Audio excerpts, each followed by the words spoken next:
I think that some educators see the need for change as long as it's not me. Kind of some larger things, some conversations we've had before about standards. They say the standards need to change, the state assessment needs to change.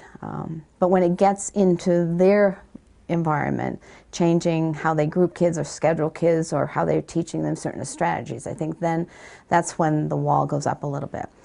Then I also think there are educators who really get that part of it too and are very entrepreneurial in their thinking. I mean, they're recognizing that kids learn in different ways in different time frames, and I'm trying to meet the needs of these 30 kids, but I'm not doing it. And with other colleagues begin to get pretty creative about doing that.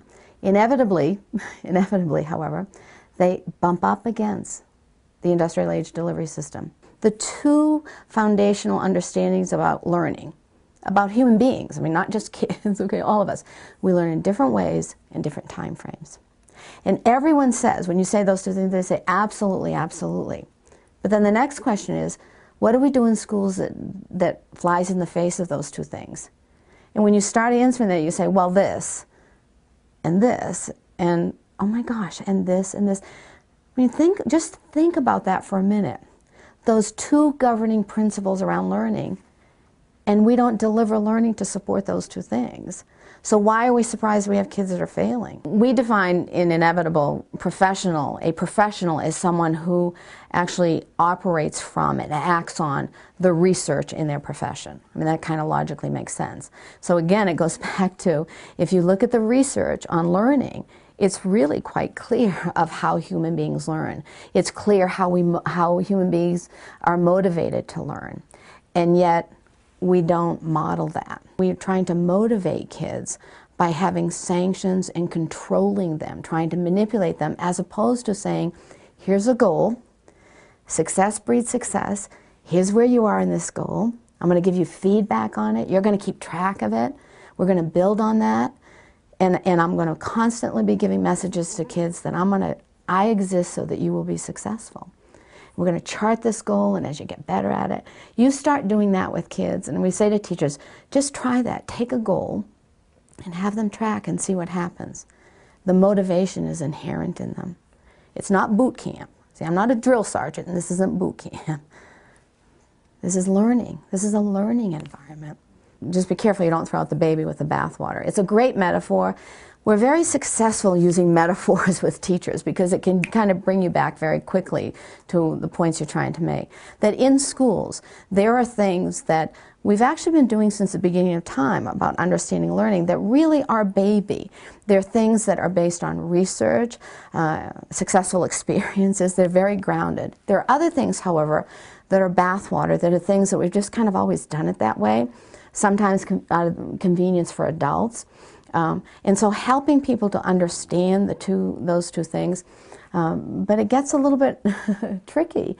Bathwater, for instance, for elementary teachers, grade 1, grade 2, grade 3, grade 4, that's bathwater. So it goes back to your first question where we said, you know, do they understand that we have to change some things? They go, yeah. But you mean I'm not going to have the same 30 kids in my second grade classroom from September to June? That's bathwater. I mean, you look at high schools, I mean, just 100-point scale. And that was just made up. It's bathwater.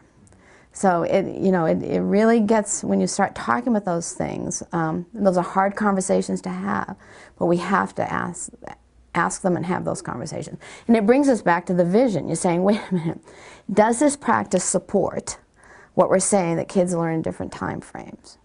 And if it doesn't, we're not going to do it. We're not going to do it. So when we have this function, and then we know that it's individualized teaching and learning, but the delivery system that we have now is industrial age, it's impossible. It's impossible to get to individualized teaching and learning. We've been tinkering with it. For the last 20 some odd years, I've been tinkering with it a lot with schools and districts around the country. And we can get so far with it, but then we stop.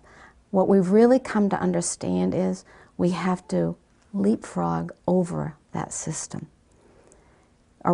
do we want to tinker for another 20, 25 years? I don't want to do that. I don't want to do that.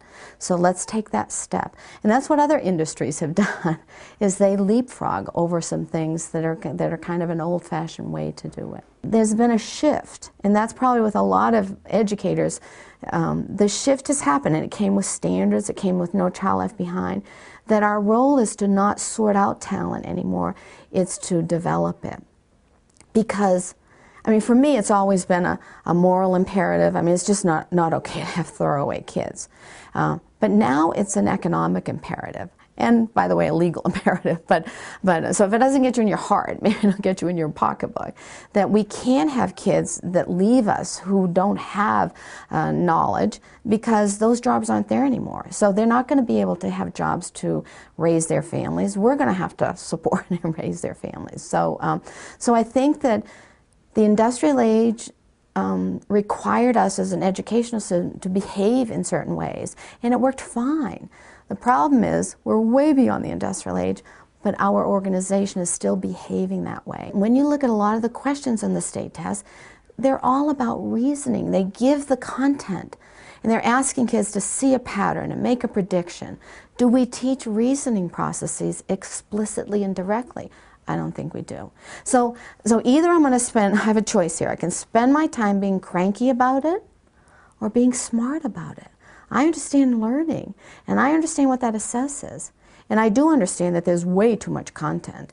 And so if I'm going to go through it to cover the content so that I can say to someone I covered the content with the assumption that that means the kids are going to be prepared for the state test, if I cover it, they're not learning it.